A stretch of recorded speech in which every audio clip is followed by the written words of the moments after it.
Hey guys, obviously we took on a bit of a coaching model as well. Obviously following Julie's going to be pretty hard, but I'll give it a go. Um, so yeah, the power of coaching. I'm Ashley, obviously, and this is Katie. So I just want to start it off a little bit about me because I've come to the project really late, really. So I started in February. So my knowledge is not as in depth, shall we say, but we're getting there. We're enjoying it. So I've come from a satellite site from when I'm at the college of PK Barracks, where I was working with students that are no longer in mainstream education. So a lot of their views on just education, let alone maths, was negative. So I felt like that experience to come across to start my one-to-one coaching on maths really helped me adapt with the maths anxieties and the anxieties around learning and the importance of breaking down those barriers to like encourage the learning again as such. Obviously, we've worked with some of our action research groups, so some of our coaches. I had Sean, Noreen, Claire, Lauren, Hannah, and Katie. Um, Obviously, we had some network partners in Exeter College, but because of COVID, as we know, the struggles are there, and some of the staff and changing at Exeter College, unfortunately, they weren't able to carry on this year with us. But we are making like contact with them again to start again in September. So hopefully, we can get the coaching project continuing to grow, with that network partner to get some more broad results there. Just a little bit about me. So our point of research was obviously to look at the attainment and engagement of Maths GCSE resits and functional skills level 2 and post 16. Looking at the maths anxiety, looking at the maths mastery, and just building that confidence and breaking down the maths anxiety in our students really. So a little bit about us, the 4 areas we're going to concentrate on is our project interceptions, our project methodology, about a little bit about our upcoming report. I'm not going to tell you all because you can read our report later, and any discussions and questions that we may have. So the first one, a little bit about our project. So this year we decided to definitely progress on our one-to-one coaching. We found it very successful the last couple of years, so we thought we'd continue that. We did make a slight change from last year to this year, where we've gone from 30-minute sessions to about 45 minutes to an hour.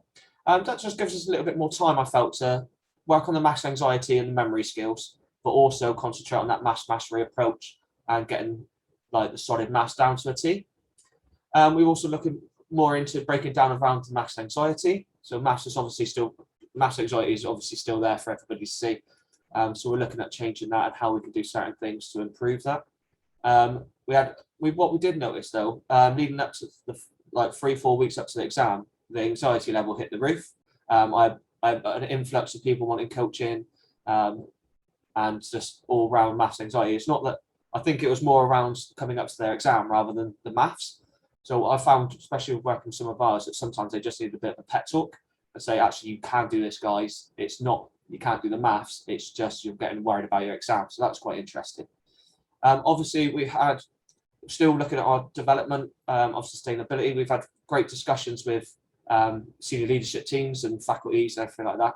And what we're trying to do is incorporate a couple of hours into a lecturer's timetable now, so they can take on the coaching rather than just doing the sessions, but have some one-to-one coaching option as well.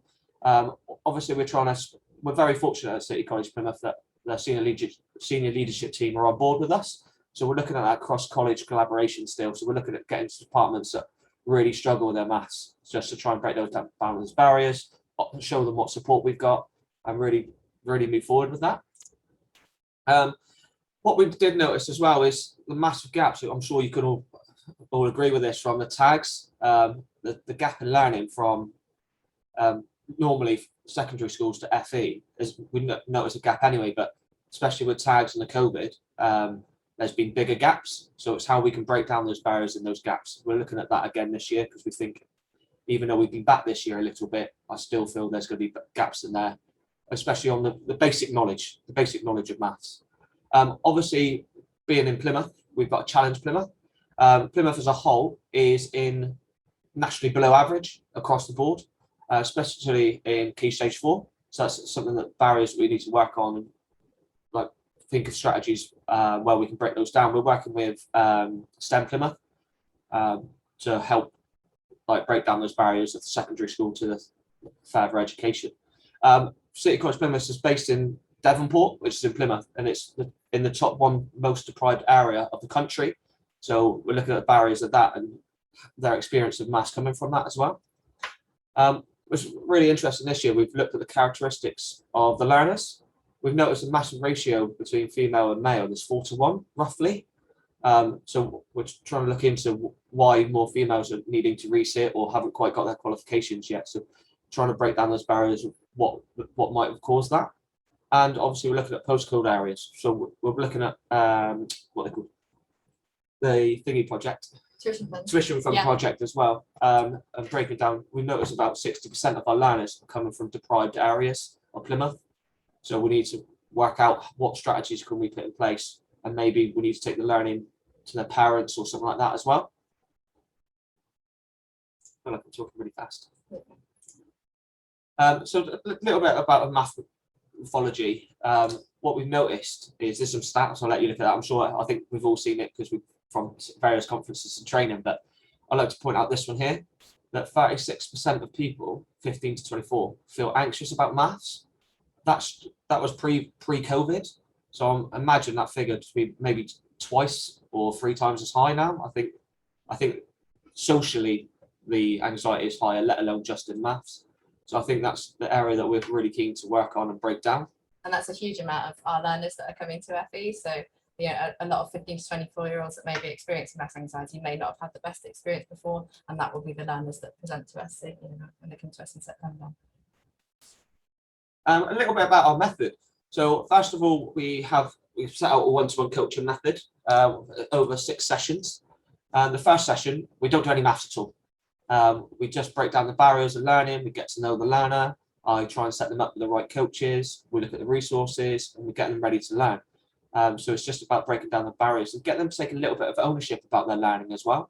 So we talk about what we have, I'll show you in a second in another slide, but we have like a smiley face system on each subject. And if they're happy, they obviously put a smiley face. Not so happy, they put a negative face. And then we work on that together, planning forward the next 5-6 weeks on how the sessions we're going to do for that.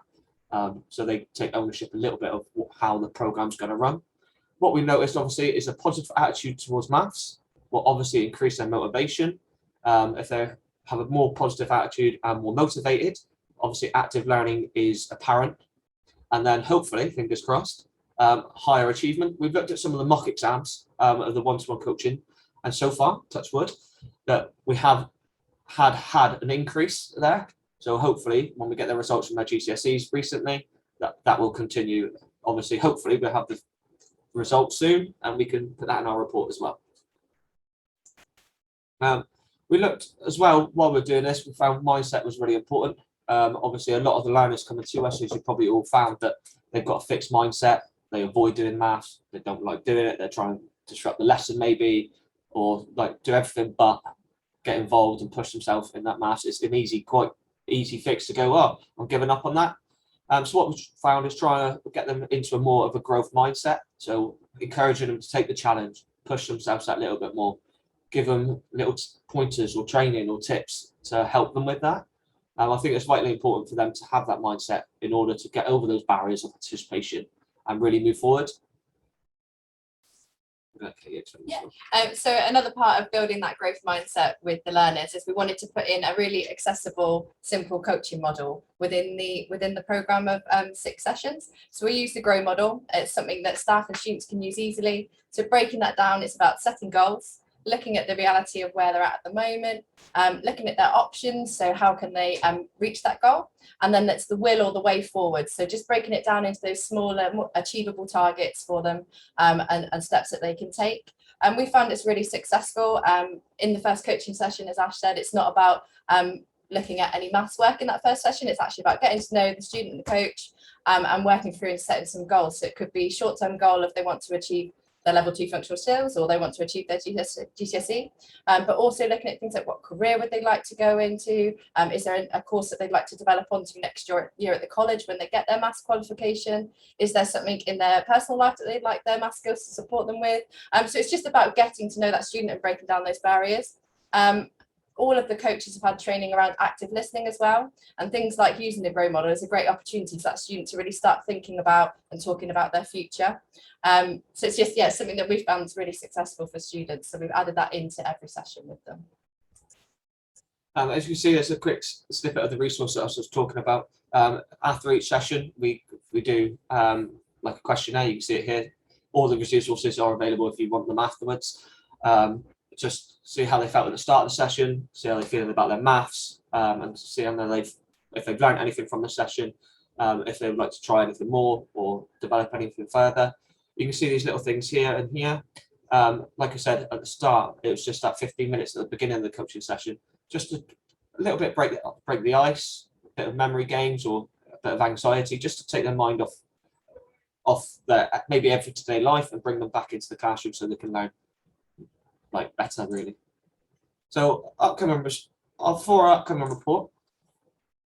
Yeah, so initially we went back, so when we first carried on the project this year, so we've gone into our third year of coaching, third year, yeah, third year of coaching. So there were some initial points that we really wanted to focus in on. So when we did a literature review and we worked as an ARG, we looked at maths anxiety again. That's something that we're really passionate about, developing tools for students to be able to manage and to break those barriers down. We found that across the board that learners were scoring higher levels of maths anxiety this year compared to last year. But also, I think Julie touched on this as well, and we've all seen this as practitioners this year, is this COVID effect and that effect on social anxiety as a whole, on engagement, on interactions, on how students build community. There's some differences in behaviour, and we found there's also quite extreme behaviour, so there might be really disruptive behaviour, but actually it's that complete non-engagement and not being able to communicate at all within a session that can be very difficult as well. So we really wanted to look at those factors. We wanted to develop a larger data set. We continued with our self-referral system, and that's worked really well, but we also have the opportunity for tutors to refer students to us this year. And we've really focused in on making our availability and those learner interactions higher this year. So things like Maths Corner, which we run, which is where we're down in main reception, and we chat to all the students and we do maths activities with them. We've increased that, and we've actually got that as an opportunity for students to sign up to coaching so they can come and have a chat with us about it. And we've been into lessons. So it's actually just about increasing that amount of knowledge in students that they have that support available. And we've also looked at learner demographic more. So we wanted to look more into learner characteristics. With the tuition fund team this year at the college, we've looked at a postcode analysis, and we did find that, as Ash said, there's about 60% of our learners that have put themselves forward for coaching were from some of the most deprived postcode areas in Plymouth. And we've also looked at then identifying additional considerations. So we've really supported with signposting students for if they might need additional support within exams. And these are the sort of conversations that can come up in those one-to-one coaching sessions where the student feels comfortable to share that. And it's about making sure that they've got that support moving forward so they can achieve. Some of the other findings we've had is based on our results. So they've had increase from start to finish with us over the 6 sessions.